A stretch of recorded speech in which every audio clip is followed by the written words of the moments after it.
നമസ്കാരം, സിറ്റി ടൈമിലേക്ക് സ്വാഗതം. സാമൂഹ്യ സാംസ്കാരിക രംഗങ്ങളിൽ കഴിവു തെളിയിച്ച വനിതകൾ കൊച്ചിയിൽ ഒത്തുകൂടി. ലോകത്തിലെ ഏറ്റവും പ്രായം കുറഞ്ഞ വനിതാ സിഇഒ ശ്രീലക്ഷ്മി സുരേഷിന്റെ വിശേഷങ്ങൾ.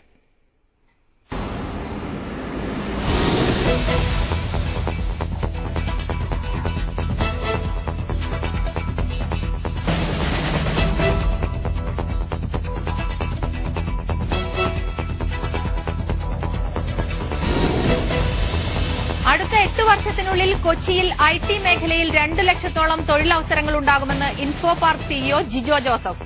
മാറുന്ന സാഹചര്യത്തിൽ കൊച്ചിയുടെ അടിസ്ഥാന സൌകര്യ വികസനത്തിനായി സംസ്ഥാന സർക്കാർ പ്രത്യേക പാക്കേജ് അനുവദിക്കണമെന്ന് mayor Tony Chammany.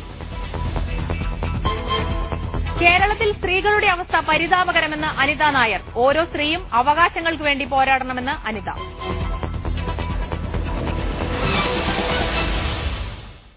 Confederation of Indian ഇൻഡസ്ട്രിയുടെയും യങ് ഇന്ത്യൻസിന്റെയും സഹകരണത്തോടെ പ്രമുഖരായ വനിതകളുടെ കൂട്ടായ്മ കൊച്ചിയിൽ സംഘടിപ്പിച്ചു. സാമൂഹ്യ സാംസ്കാരിക രംഗങ്ങളിൽ കഴിവു തെളിയിച്ച നിരവധി വനിതകൾ പരിപാടിയിൽ പങ്കെടുത്തു. ശ്രീലക്ഷ്മി സുരേഷ് വിവര സാങ്കേതിക രംഗത്ത് ലോകമറിയുന്ന കൊച്ചുമിടുക്കി. ലോകത്തിലെ ഏറ്റവും പ്രായം കുറഞ്ഞ സിഇഒ ആയ ശ്രീലക്ഷ്മി സുരേഷ് സിറ്റി ടൈമിനോട് സംസാരിക്കുന്നു. ലോകത്തിലെ ഏറ്റവും പ്രായം കുറഞ്ഞ CEO, association of American web masters എന്ന സംഘടനയുടെ ലോകത്തിലെ ഏറ്റവും പ്രായം കുറഞ്ഞ അംഗം ശ്രീലക്ഷ്മി സുരേഷ് എന്ന 9ാം ക്ലാസ്സുകാരിക്ക് അവകാശപ്പെട്ടതാണ് ഈ വിശേഷണങ്ങളെല്ലാം. 4 വയസ്സ് മുതൽ കമ്പ്യൂട്ടറിനോട് കൂട്ടുകൂടാൻ തുടങ്ങിയതാണ് ശ്രീലക്ഷ്മി. 6 വയസ്സിനകം സ്വന്തമായി വെബ്സൈറ്റ് നിർമ്മിക്കാൻ പഠിച്ചു. 4ാം ക്ലാസ്സിൽ പഠിക്കുമ്പോൾ സ്വന്തം സ്കൂളായ കോഴിക്കോട് പ്രസന്റേഷൻ സ്കൂളിനായി വെബ്സൈറ്റ് നിർമ്മിച്ച് പ്രൊഫഷണൽ ജീവിതം തുടങ്ങി. ഞാൻ വീട്ടിൽ തന്നെയാണ് പഠിച്ചത്. എന്റെ വീട്ടിൽ ഞാൻ ചെറുതാകുമ്പോഴേ കമ്പ്യൂട്ടർ ഉണ്ടായിരുന്നു. അപ്പോൾ ആദ്യം അതിൽ ചെറുതായിട്ട് പെയിന്റിലൊക്കെ ചിത്രം വരച്ച് കളിക്കുമായിരുന്നു. അങ്ങനെയാണ് സ്റ്റാർട്ട് ചെയ്തത്. പിന്നെ ഞാൻ 3rd പഠിക്കുമ്പോഴാണ് അച്ഛനൊരു സൈറ്റ് കാണിച്ചു തന്നിട്ട് എന്നോട് പറഞ്ഞു, അജയ്പുരി എന്ന് പറഞ്ഞൊരു ചെറിയ കുട്ടി ചെയ്ത സൈറ്റാണ്.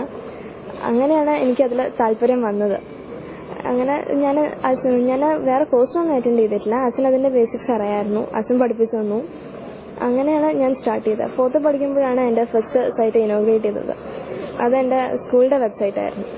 പിന്നീട് lions club, bar association, state of Kerala തുടങ്ങി നിരവധി വെബ്സൈറ്റുകൾ ഡിസൈൻ ചെയ്ത് കരിയറിന്റെ പടവുകൾ കയറി. ഇന്ന് ഈ ഡിസൈൻ എന്ന സ്വന്തം പേരിലുള്ള കമ്പനിയുടെ ഉടമയാണ് ഈ 14-കാരി. സ്വന്തം വീടിനോട് ചേർന്ന് തന്നെ ഓഫീസും ചില പാർട്ട് ടൈം ജോലിക്കാരുമുണ്ട് ശ്രീലക്ഷ്മിയുടെ കമ്പനിയിൽ.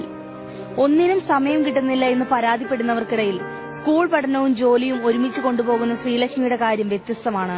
എനിക്ക് ക്ലാസ് 8:30 to 2:30 ആണ്. അതിനുശേഷം പിന്നെ ഞാനൊരു 3 o'clock ആകുമ്പോഴേക്കും ഞാൻ വീട്ടിലെത്തും. പിന്നെ ഒരു 2-3 hours അവിടെ ഞാൻ സ്കൂൾ വർക്ക് എല്ലാം തീർക്കും. പിന്നെ ഉള്ള സമയമാണ് ഇതിനു വേണ്ടി സ്പെൻഡ് ചെയ്യുന്നത്. ബിൽഗേറ്റ്സിനെ റോൾ മോഡലായി കാണുന്ന ശ്രീലക്ഷ്മിക്ക് പഠിച്ചു വലുതാകുമ്പോൾ തന്റെ കമ്പനി കുറച്ചുകൂടി വിപുലപ്പെടുത്തണമെന്നാണ് ആഗ്രഹം. ഗെയിം കളിക്കാനും ചാറ്റിംഗിനുമായി മാത്രം കമ്പ്യൂട്ടറിന് മുന്നിൽ ചടഞ്ഞുകൂടുന്ന പുതിയ തലമുറയ്ക്ക് മുന്നിൽ സ്വന്തം വഴി വെട്ടിത്തെളിച്ച ശ്രീലക്ഷ്മിയുടെ കഥ വേറിട്ടതാകുന്നു. കൊച്ചിയിൽ നിന്നും ക്യാമറമാൻ ധനേഷ് പയ്യന്നൂരിനോടൊപ്പം അഞ്ജു രഞ്ജിത്ത്, ഏഷ്യാനെറ്റ് ന്യൂസ്.